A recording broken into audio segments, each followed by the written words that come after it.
جس کو ہم اپنی جیت سمجھے تھے وہ کئی بار ہماری شکست کی وجہ بنے گا.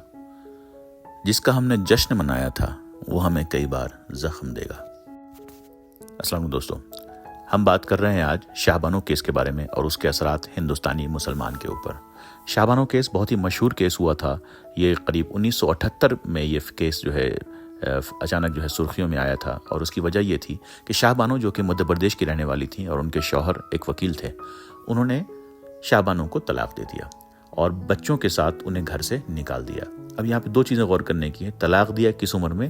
جب شاہ بانو کی عمر تھی 62 سال. تو 62 سال کی عمر میں ان کے وکیل ہسبینڈ نے انہیں طلاق دے کر بچوں کے ساتھ گھر سے نکال دیا.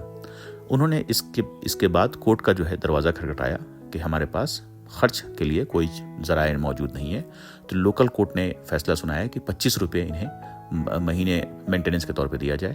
پھر وہ ہائی کورٹ گئیں. ہائی کورٹ میں انہیں 179 روپے 20 پیسے کا حکم دیا کہ ان 179 روپے 20 پیسے وکیل صاحب شاہ بانو کو دیں، چونکہ ان کے پاس کوئی ذرائع موجود نہیں ہے. وکیل صاحب چلے گئے سپریم کورٹ کہ ہم نے چونکہ اس عورت کو طلاق دے دیا ہے اور شرعیت کے حساب سے طلاق کے بعد صرف عدت کے پیریڈ تک ہمیں مینٹیننس دینا ہے، اس کے بعد ہماری کوئی ذمہ داری نہیں ہے. تو ان کی وکیل صاحب کی بھی بات صحیح تھی، شریعت کے حساب سے تو یہ بات صحیح ہے. لیکن ایک غور کرنے کی چیز ہے کہ شریعت نے اس طرح کا قانون لایا کیوں ہے؟ اگر ایک آئیڈیل اسلامک سوسائٹی ہوگی تو ایک عورت جس کا طلاق ہوگا، عدت کے بعد اس کی دوسری شادی آسانی سے ہو جاتی ہے. اس لیے یہ کنسیپٹ آیا کہ جب وہ دوسری شادی ہو جائے گی تو اس کو ضرورت نہیں ہے. لیکن کیا ہم نے اپنے یہاں شریعت کے اس قانون کی تو بات ہم کرتے ہیں، کیا ہم نے طلاق شدہ عورتوں کی دوسری شادی کو نارملائز کیا اپنے سماج میں؟ یہ ایک سوال. خیر، اب یہ شاہ بانو کیس میں سپریم کورٹ کے پاس جو فیصلہ گیا، سپریم کورٹ نے شاہ بانو کے فیور میں فیصلہ دیا اور حکم دیا وکیل صاحب کو کہ آپ ان کو مہینے کے طور پہ پیسے دیں. یہاں سے کہانی کی شروعات ہوئی. اچانک مسلم اداروں کو یہ بات معلوم چلی، مسلم آرگنائزیشنز جیسے مسلم پرسنل لا بورڈ اور بھی جو مسلم آرگنائزیشن تھیں، ان کو یہ لگا کہ یہ مسلمانوں کے پرسنل لا میں دخل اندازی ہے، اور وہ سڑک پہ اتر گئے. اور سڑک پہ یوں اترے کہ پورے ہندوستان میں ایک موومنٹ بنا جس میں مسلمان سڑک پہ تھا اور وہ یہ کہہ رہا تھا کہ اس قانون کو واپس لیا جائے، چونکہ شریعت کا یہ حکم ہے کہ صرف عدت کے پیریڈ تک پیسے دینا ہے.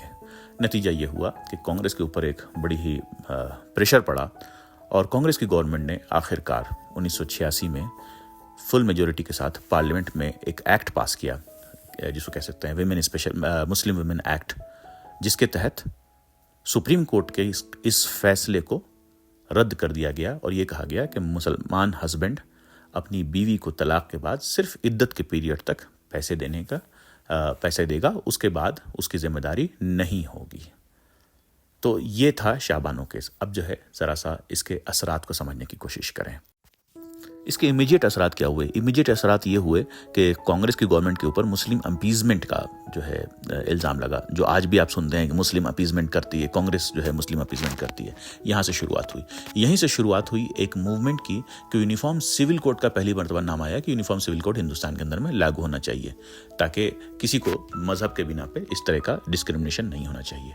اور یہاں سے رائٹ ونگ موومنٹ کی شروعات ہندوستان کے اندر میں ہوئی. کانگریس گورنمنٹ بیک فٹ پہ تھی چونکہ مسلم اپیزمنٹ کا الزام لگا ہوا تھا. اس نے اس کو کاؤنٹر کرنے کے لیے کیا کیا؟ اس نے اس کو کاؤنٹر کرنے کے لیے بابری مسجد کا تالا کھلوا دیا. اور اب آپ جانتے ہیں کہ ہندوستان کی ساری پالیٹکس آج بابری مسجد سے شروع ہوئی تھی. یہ اس کے امیجیٹ اثرات ہوئے. اس کے فیوچر میں کیا ان کے امپلیکیشنز ہیں؟ فیوچر میں اس کے امپلیکیشنز یہ ہو سکتے ہیں کہ آپ جب بھی کبھی سپریم کورٹ جائیں گے کسی مسئلے کو لے کر، شاید شاہ بانو کے ریفرنس دیا جائے اور پارلیمنٹ اسپیشل ایکٹ پاس کرے گی اس کو ترمیم کرنے کے لیے. اب آپ یہ سمجھیں کہ میں آپ کو یہ کہانی کیوں سنا رہا ہوں. وقف بورڈ کا کیس چل رہا ہے سپریم کورٹ میں. میں بہت امید سے نہیں ہوں. مجھے یہ امید ہے کہ سپریم کورٹ مسلمانوں کے حق میں فیصلہ دے گی اور تھوڑا لمبے ٹائم تک کیس چلے گا. لیکن اس کے بعد یہ گورنمنٹ اس کو، اللہ کرے میں غلط ہوں، اسپیشل ایکٹ پارلیمنٹ کے اندر بنا کے اس کو پاس کرنے کی پوری کوشش کرے گی. یہ بتانے کا مقصد تھا کہ ہم ریٹروسپیکٹلی سوچیں کہ آخر ہم سے بھول کہاں پہ ہوئی. اب آپ ایک چیز یہ سوال کر سکتے ہیں کہ بھائی شریعت میں دخل اندازی تو تھی تو مسلمان کیا کرتا؟ خاموش رہتا؟ نہیں، مسلمان خاموش نہیں رہتا. اس کو مدعا بنانے کی ضرورت نہیں تھی. بھائی آپ خود سوچیں کہ 62 سال کی عورت کو اگر کوئی شوہر اپنے گھر سے نکال دے وہ کہاں جائے گی؟ کیا سڑک پہ بھیک مانگے گی؟ مسلم اداروں کو آگے آنا چاہیے تھا اور کہتے کہ ابھی ہم اس کی ذمہ داری لیتے ہیں اور اس کو مدعا بنانے سے روکتے. چونکہ دیکھیے جب ریلیجیس مائنورٹی، جب اقلیت جو ہے سڑک پہ نکل کے کوئی مدعا بناتی ہے تو آنے والے دنوں میں آپ اکثریت کے لیے، آپ میجورٹی کمیونٹی کے لیے راستہ آسان کرتے ہیں.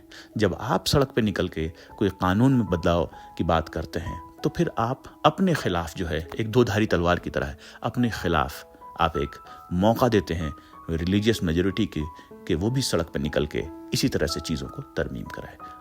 شاہ بانو کیس میں 2 امپورٹنٹ چیزیں جو سمجھنے کے لیے جو کمیونٹی کے لیسن ہے وہ یہ کہ شاہ بانو کا جو طلاق ہوا تھا وہ 62 سال کی عمر میں ہوا تھا. وہ بیچاری آخر کہاں جاتی؟ ایک بڑا سوال. دوسرا یہ کہ 62 سال تو چھوڑیے، 25 سال کی لڑکی اگر طلاق شدہ ہو، کیا اس کی شادی ہمارے سوسائٹی میں آسان ہے؟ نہیں ہے نا. تو اگر ہم شریعت کی بات کرتے ہیں تو پہلے شریعت کے اس چیز کو لاگو کیا جائے کہ طلاق شدہ کی عورتوں کی پہلے شادی کا تو انتظام کیا جاتا، اس کے بعد ہم ہنگامہ کرتے سڑک پہ اتر کے کہ آپ ہمارے پرسنل لاز میں دخل اندازی نہیں کیجیے. اس پہ غور کیجیے گا. شکریہ.